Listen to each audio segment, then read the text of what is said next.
Olá a todos do oitavo ano, dando prosseguimento no nosso conteúdo, e o tema da aula está aí no nosso slide: Conjuração Mineira. Então vamos.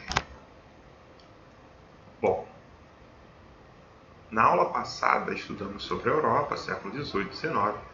Agora vamos pensar o Brasil no século XVIII. Existiram movimentos chamados de emancipacionistas nesse período. O que é isso? Eram movimentos que buscavam se livrar de Portugal, ou seja, movimentos que buscavam se separar do domínio português. Então, por isso que eles são chamados dessa forma. Aí tem a Conjuração Mineira, Conjuração Baiana, Revolução Pernambucana, enfim.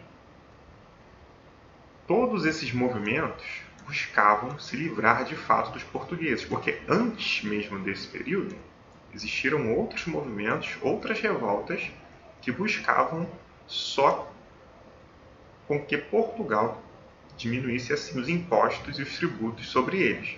Agora, esses movimentos emancipacionistas, eles buscaram mesmo fazer com que o governo fosse liderado por eles. Então, estudaremos aí a Conjuração Mineira. E aqui eu já faço uma observação. Alguns chamam de Inconfidência Mineira, outros de Conjuração, como eu estou falando. Porque tem um jogo de palavras aí. Do ponto de vista da coroa portuguesa, dos portugueses, esses que se revoltaram, essas pessoas que se revoltaram, foram inconfidentes, ou seja, eles deixaram de ter fidelidade à coroa portuguesa. Eu chamo de conjurados. Eles foram revoltosos, pessoas que se revoltaram contra esse domínio português. Bom, esses vários movimentos surgiram e buscavam, sim, conspirar contra Portugal e tentavam, de fato, a independência. Eram conflitos regionais e depois eles se ampliaram. Começaram numa região e depois ampliaram, assim, seu raio de ação. Porém, no século XVIII, essa coroa portuguesa ela começou a aumentar o controle sobre a colônia na América. E isso fez com que as revoltas acontecessem. O ciclo do ouro, no caso do Brasil, inicia-se no final do século XVII, tem um auge ali no século XVIII, mas a partir de 1785, essa produção já era muito mais baixa. E essas pessoas, ou melhor, esses nobres, essas pessoas da elite, elas deveriam assim pagar ali quilogramas de ouro para a coroa portuguesa. Então é uma situação muito difícil. As influências dessa conjuração mineira foram as seguintes: as ideias iluministas, as ideias de igualdade e liberdade, que influenciaram a Revolução Francesa, de 1789, e anterior mesmo à Revolução Francesa, a independência dos Estados Unidos, de 1776. Então, essas ideias de liberdade, de igualdade. Então, esses conjurados, ou seja, esses revoltosos de Minas Gerais, eles tiveram influências dessas ideias. Aí eu coloquei uma imagem dos escravos ali na extração do ouro, na mineração, sempre sendo vigiados aqui, ó. E por quê? Eles poderiam, assim, roubar essas pepitas de ouro, engolir. Bom, a Conjuração Mineira também aconteceu no mesmo ano da Revolução Francesa, porém antes. O ano é de 1789. Alguns motivos dessa revolta, dessa conjuração. O lançamento da derrama. O que era isso?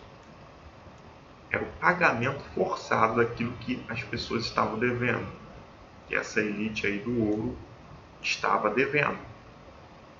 Então, para Minas Gerais, para a capitania de Minas Gerais, foi mandado para governar, assim o chamado Visconde de Barbacena, e em 1789 ele faria assim a derrama, essa cobrança à força daquilo que as pessoas estavam devendo. Elas deveriam pagar de alguma forma. Esses nobres aí, aos quais eu falei, eles deveriam pagar de alguma forma, e esse pagamento era na marra. A opressão econômica da coroa portuguesa, que opressão econômica era essa? Quando começou a cair a produção aurífera, ou seja, de ouro, a coroa portuguesa proibiu as manufaturas em Minas Gerais, ou seja, os produtos que eram feitos à mão, eles deixaram de ser feitos para que essa população da capitania de Minas Gerais consumisse os produtos que vinham da Europa, lá de Portugal. Então teve essa opressão. Além desse pagamento na marra, que deveria acontecer a derrama, teve essa opressão em relação às manufaturas. A arrogância dos portugueses, impondo-se sempre com força e na marra, e etc. Bom, quem fazia parte desse grupo dos conjurados, desses revoltosos? Eram essas pessoas da elite, poetas, coronéis, ou seja, militares, pessoas que estudavam em Coimbra, uma universidade lá em Portugal. Existiam também médicos, pessoas com formação e o tido como líder ali desse movimento também, um dos líderes no caso, chamado popularmente de Tiradentes. Ele era alferes, que era uma patente baixa ali do exército, um oficial de baixa patente, que também executava essa função de dentista amador, vamos dizer assim. Então, dentre todos esses da elite, Tiradentes, um cara ali que não tinha grandes posses em relação aos outros. Então, quais eram os objetivos desses conjurados, desses revoltosos? Independência do Brasil. Inicialmente, eles pensaram na independência da capitania de Minas Gerais. Depois, com a influência da independência dos Estados Unidos, de 1776, onde os norte-americanos expulsaram os ingleses de lá, eles passaram a se influenciar também por essa independência dos Estados Unidos. Eles queriam um regime republicano. A influência também veio dessas ideias iluministas, poder ter esse republicanismo no país, não esse governo da monarquia, que até então era uma monarquia absolutista, a portuguesa. Era a concentração dos poderes nas mãos dos reis. Eles queriam também criar uma universidade em Vila Rica. Vila Rica é o que é hoje Ouro Preto, município de Minas Gerais.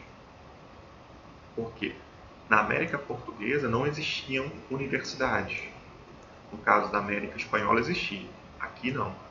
Tanto é que o pessoal da elite que participou da Conjuração Mineira foi estudar em Coimbra, como eu falei anteriormente, lá em Portugal. Eles estudavam fora do país. Bom, essa conjuração estava marcada para 1789, quando acontecesse a derrama, esse lançamento da derrama aí, esse pagamento à força. Porém, não aconteceu, porque existiram delatores, ou seja, pessoas que entregaram todo o esquema dos conjurados, pessoas que faziam parte também desse esquema. Joaquim Silvério dos Reis, Basílio de Brito, Inácio de Correia. Essas pessoas entregaram o esquema, dizendo que os conjurados fariam dessa forma, eles resistiriam a esse pagamento de derrama, e essas pessoas foram perdoadas nas suas dívidas e também receberam ouro por conta disso.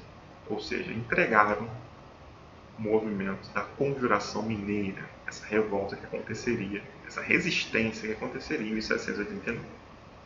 Quais foram as consequências dessa Conjuração Mineira? Primeiro, os conjurados ficaram presos. Depois, eles foram exilados, foram mandados para a África, perpetuamente, a fim que viessem ficar na África. No caso de Tiradentes, Joaquim José da Silva Xavier, ele foi condenado à morte no dia 21 de abril de 1792. Ele foi enforcado e posteriormente esquartejado. E a sua cabeça foi colocada num poste em Vila Rica. Está em uma imagem, uma representação do que seria a leitura da sentença de morte de Tiradentes. Tiradentes aqui, uma corrente. É só uma representação, uma construção.